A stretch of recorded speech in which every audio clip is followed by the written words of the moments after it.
नाज़रीन अवामी न्यूज़ में खबरों सिलसिलो जारी है। इन वक्त किप्रो में खबर ॾींदालूं त किप्रो लॻ ॻोठ रसूल बख्श राजड़ में 18 वरनि जे नौजवान हाकिम वल्द हयात ऐं 17 वरनि जी नारी आसमा दी खुदा बख्श खासकेली जा घरनि खां परे औताक में लॻल गाडर में टंगियल लाश हथ आया। इतला ते किप्रो पुलिस वाक़े वारे हंध पहुची फोतुनि जा मर्द ज़रूरी कार्रवाई लाइ तालका अस्पताल किप्रो अंदा विया। फोतुनि जे वारसनि मूजिब थी सघे थो ॿिन्ही ख़ुदकुशी कई है। एसएचओ किप्रो मोहम्मद असलम मूजिब असां मर्द जो पोस्टमार्टम करायूं पिया, वाक़े जी हर रुख ते जांच करियूं पिया, जॾहिं त फोती आसमा ऐं हाकिम खासकेली गैर शादी शुदा ऐं पाण में मासात ॿुधाया पिया वञनि।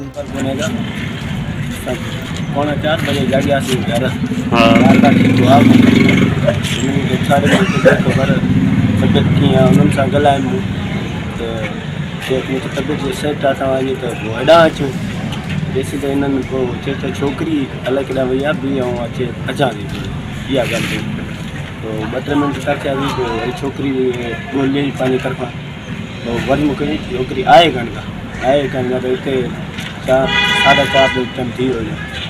मथां निकितुसि ॿाहिरि निकितुसि घर जे पासे में ओताक में निकितुसि ॾिठुमि त गाडर में ॿई टंगिया पिया।